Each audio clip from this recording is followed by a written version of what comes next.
तो दहला देने वाली घटना सामने आई है जहां एक 14 वर्षीय नाबालिग बच्ची का संजय राय यादव और उसके 4 साथियों ने गैंगरेप किया। उसके बाद उसके प्राइवेट पार्ट में चाकू तक घोंप दिए। साथियों लगभग 50 बार उसके प्राइवेट पार्ट पे हमला किया गया, उसका स्तन तक काट दिए गए। साथियों, ये घटना आजादी के 77 साल बाद की है और आज भी सब लोग मौन बने बैठे हैं। साथियों, ये घटना पहली नहीं है। इस समाज की बहन बेटियों के साथ हुआ ये शोषण पहला नहीं है और ये आखिरी भी नहीं होगा। और जब तक आखिरी नहीं होगा, जब तक हम इस देश के हुक्मरान नहीं बनेंगे। मान्यवर कांशीराम साहब ने कहा था कि जिनके हुक्मरान नहीं होते हैं उनके साथ शोषण अत्याचार निरंतर होते रहते हैं और इसी की वजह से चीखते हुए चिल्लाते हुए हम लोग सड़क पे हैं। और हम नीतीश की सरकार से और तमाम लोगों से बहुत जल्द से जल्द संजय राय यादव और उसके जितने भी साथियों ने ये जघन्य अपराध किया है, अगर उनको फांसी के फंदे पर नहीं लटकाया गया तो हम बिहार की सरकार को फांसी के फंदे पर लटका देंगे। इस बात को याद रखना। हम अपनी बहन बेटियों को और बच्चियों के साथ ये जघन्य अपराध देखकर चुपचाप नहीं बैठ सकते हैं। हम बहुत दूर हैं और हम पूरा प्रयास करेंगे कि हम बिहार के मुजफ्फरपुर पहुंचकर उस पीड़ित परिवार से मिलने का पूरा प्रयास करें। साथियों, सुविधाओं की कमी के कारण अब अपने परिवार के पास पहुंचने में देरी हो सकती है, लेकिन अब अपने मार्च को बीच में रोककर पूरा प्रयास करेंगे कि हम इस जघन्य अपराध का जायजा लेने, उस परिवार से मिलने, उस पीड़ित परिवार से मिलने पहुंचे। आप और ये याद रखना, गंदी नाली के कीड़ों, हरामखोरों, जातिवादी गुंडों, कि अभी तो हम भारत के संविधान को हाथ में लेकर घूम रहे हैं। अगर आपने अपना शोषण बंद नहीं किया तो सम्राट अशोक की तलवार को हाथ में उठाने से पहले अब हम संकोच नहीं करेंगे। इस बात को याद रखना। नमस्कार मित्रों, मारू नाम है मनीष कुमार और आज हमारी यूट्यूब चैनल जवाबदार कोण। मित्रों, थोड़ा समयથી વિડીયો બનાવી શક્યો ન હતો અમુક કારણોસર। અત્યારે એક વિડીયો બનાવવો જરૂરી લાગે મને। આજે રક્ષાબંધનનો દિવસ છે। દેશમાં શિક્ષણના અભાવના કારણે લોકો પક્ષપાતી બન્યા છે। સાચી સમજણ, દેશ પ્રત્યેની જે સારી ભાવના હોય, સાચી ભાવના હોય એ લોકોમાં રહી નથી।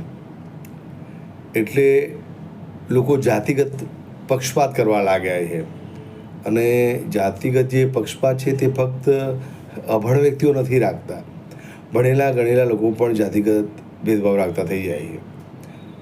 અને એવા જ વ્યક્તિઓ જ્યારે ફોરેન જાય છે, કોઈ બીજા દેશમાં જાય છે અને ત્યાં તેમની સાથે જ્યારે ખરાબ બનાવ બને છે, રંગભેદ એમની સાથે થાય છે અને પછી તે લોકોને રંગભેદના કારણે તે લોકો ધૂતકારે છે, અપમાનિત કરે છે, ત્યારે પોતે દુઃખી થઈ જાય છે, વ્યથિત થઈ જાય છે। પરંતુ પોતાના દેશમાં જે જાતિવાદ ચાલે છે તેને સમર્થન જ આપવું છે, તેને નાબૂદ કરવામાં સમર્થન આપવું નથી।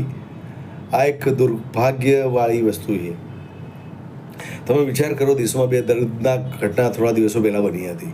2 ઘટનાઓ, 2 દીકરીઓ।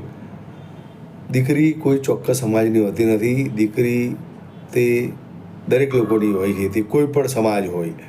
દીકરી એ દરેકના ઘરનું અભિમાન હોય છે। પણ મીડિયાથી માંડીને દરેક લોકો જાતિમાં વહેંચીને પક્ષપાત કર્યા કરતા હોય છે, અન્યને પણ પક્ષપાતમાં મૂકી દેતા હોય છે। હવે તમે વિચાર કરો, 2 ઘટના દેશમાં બની છે દર્દનાક। તેમાં એક ઘટના બંગાળમાં અને બીજી બિહારમાં ઘટના બની છે। તેમાં બંને ઘટનાઓમાં દીકરીઓનો બળાત્કાર કરી તેમને મારી નાખવામાં આવી છે, કહેવાનો મતલબ તેમની હત્યા કરવામાં આવી છે। બીજી જે બંગાળની જે ઘટના બની છે તેમાં ડૉક્ટર દીકરીને મારી નાખવામાં આવી છે। તેમાં તમે જુઓ, પૂરો દેશનો મીડિયા, પૂરા દેશના લોકો, પૂરી દેશની મોટી સંસ્થાઓ, સરકારી હોય કે ખાનગી હોય, તેના વિરોધમાં આંદોલન કરી રહી છે અને દોષીઓને સજા આપવા માટે પ્રયત્ન કરી રહી છે। ત્યારે બીજી તરફ જે બિહારની ઘટના બની છે, તમે જુઓ છો, આઝાદીના 70 વર્ષ પછી પણ જે બિહારની ઘટના બની છે, જે દલિત દીકરીને બળાત્કાર કરીને લોકોએ મારી નાખી છે, તેના પર કોઈ બોલવા તૈયાર નથી, કાંઈ બતાવવા તૈયાર નથી મીડિયાવાળા। આ દલિત દીકરી છે એટલા માટે તેની પર થયેલો અત્યાચાર એ લોકોને સામાન્ય અને મામૂલી લાગે છે, તેમના ગણતરીમાં આવતો નથી। મિત્રો, વિચાર કરો કે આ 70 વર્ષે બી આપણે જ્યારે અમૃત મહોત્સવ મનાવતા આપણા દેશનો, ત્યારે આ પરિસ્થિતિ હોય દેશની તો હદ થઈ ગઈ છે હવે તો। અને હું તો એક જ વસ્તુ કહું છું કે આ જાતિવાદી લોકો ઘણીવાર વિડીયો મૂકતા હોય છે, અમે US ગયા, અમારી સાથે રંગભેદ થયો, અમે ફલાણા દેશમાં ગયા, અમારી સાથે આવું થયું। તમે એકવાર તૈયારી કરશો પોતાના દેશમાં આ જાતિવાદ દૂર કરવાનો, તો 100% તમને પણ બીજા દેશવાળા સમર્થન આપશે, તમને પણ સ્વીકારશે. પણ તમારે જ સ્વીકાર કરવો નથી તો બીજા લોકો તમને ક્યાંથી સ્વીકારશે?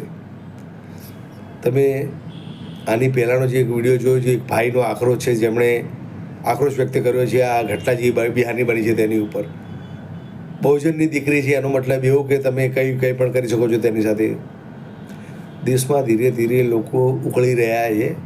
દલિત લોકો, બહુજન લોકો, એસસી લોકો, એસટી લોકો, અનુસૂચિત જાતિના લોકો ઉકળી રહ્યા છે. અને હવે આ જે ઘટનાઓ બનશે તેનું કદાચ ભવિષ્યમાં બહુ જ ગંભીર પરિણામ આવશે. આ બદલાની ભાવના જે એકબીજાના મનમાં જાગી રહી છે, જે લોકો પોતાને સમાજના ગણતા હોય, દલિત સમાજના ગણતા હોય, એકબીજાની દીકરીઓની રક્ષા નહીં કરી કોઈ દિવસ, અને વારંવાર પરથી બધાનો આવે છે.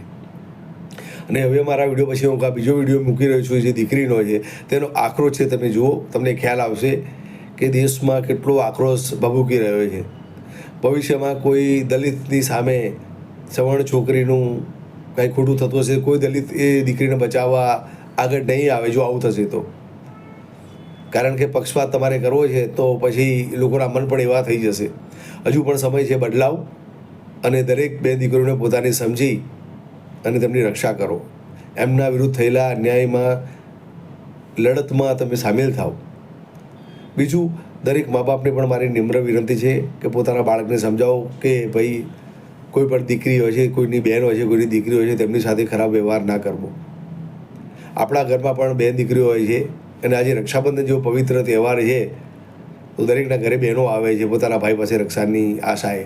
તો દરેક ભાઈની બી ફરજ બને છે કે દરેક છોકરીને કમસે કમ પોતાની બહેન ના સમજો તો કમસે કમ તેનો અનાદર ના કરો, તેનું અપમાન ના કરો, તેનું શોષણ ના કરો.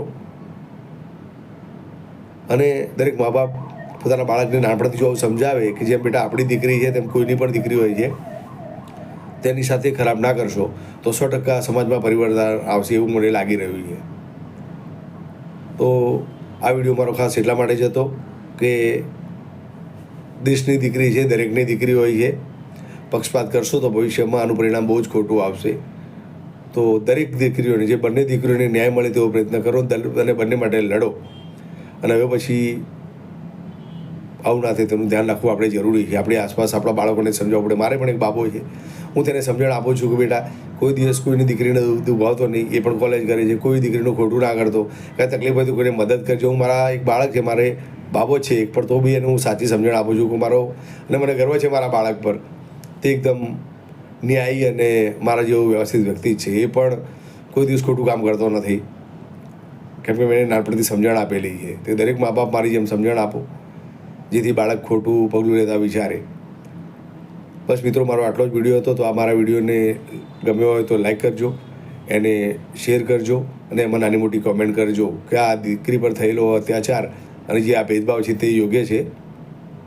અને તમને પસંદ આવે તો મારી આ ચેનલ જવાબદાર કોને સબસ્ક્રાઈબ કરજો મિત્રો. બસ આટલો જ મારો વિડીયો હતો. વંદે માતરમ, ભારત માતા કી જય. આજે આ વિડીયો રક્ષાબંધન એટલા માટે બનાવવો પડ્યો કેમ કે દરેક દીકરીઓ બહેનો આજે પોતાના ભાઈના, પોતાના માતા પિતાના ઘરે જઈ રહી છે. તો દરેક આ વિડીયો જુઓ ને એકબીજાને શેર કરો. અને હવે પછી આ બહેનનો આક્રોશ છે જે આ પછીના વિડીયોમાં જરા જુઓ એટલે તમને ખ્યાલ આવી જશે કે દેશમાં શું પરિસ્થિતિ ચાલી રહી છે. अपनी बेटी बचाओ की बत्ती बना के अपने पिछवाड़े में डाल लो. जब पूरा देश कलकत्ता की डॉक्टर मौमिता के लिए, इंसाफ के लिए लड़ रहा है, तब यूपी में कुछ 5 हरामजादों ने एक 22 साल की लड़की के साथ गैंग रेप कर दिया. मुंबई में एक 9th क्लास के बच्चे ने एक 3 साल की बच्ची का रेप कर दिया. मुजफ्फरनगर में एक 14 साल की दलित लड़की को उसके घर वालों के सामने से अगवा किया गया, उसका गैंग रेप किया गया. हर ब्रेस्ट्स वर कट ऑफ, उसके प्राइवेट पार्ट्स में चाकू थे, उसके शरीर पे, पूरे शरीर पे कट्स के निशान थे, which was made with a god damn sickle, जिससे फसल काटता है किसान. हे भगवान, हे भगवान. हम औरतों को देवी बुलाना बंद करो, बंद करो. हमें देवी बुलाना, दिन में पूछते हो, रात को बलात्कार करते हो. Stop dehumanizing women by calling them goddesses. हमें इंसान समझो. सिर्फ हमारे देश को कोई हादसा हिलाता है, जनता उसके बारे में आक्रोश करती है, सरकार चुप रहती है. हम भूल जाते हैं हमारे देश को कोई हादसा हिलाता है, जनता उसके बारे में बात करती है, सरकार चुप रहती है. हम भूल जाते हैं अरे लानत है तुम्हारी बेटी बचाओ पे, धिक्कार है तुम्हारी महिला सशक्तिकरण पे, और तू है तुम्हारी महिला एवं बाल विकास मंत्री पे. वैसे जिस पार्टी में सबसे ज्यादा बलात्कारी भरे हो उससे और तुम क्या उम्मीद कर सकते हो. अब कोई अगर इस मुद्रिका के मुझे बोलेगा ना इसमें सरकार सरकार की, क्या प्रॉब्लम है सरकार की, क्या तो शेख हसीना आएगी हमारे देश के हालात ठीक करने के लिए महिलाओं की? नहीं, मतलब हमारे देश में रोज करीबन 100 औरतें बलात्कार का केस दर्ज, सिर्फ जो दर्ज करवाती हैं 100 औरतें। पूरा देश महिला सुरक्षा के लिए सड़कों पे उतरा हुआ है और इन लोगों ने बाबा राम रहीम और आसाराम बापू जैसे बलात्कारियों को बेल दे दी। महिला सशक्तिकरण के कागजों पे मूत रही है ये सरकार।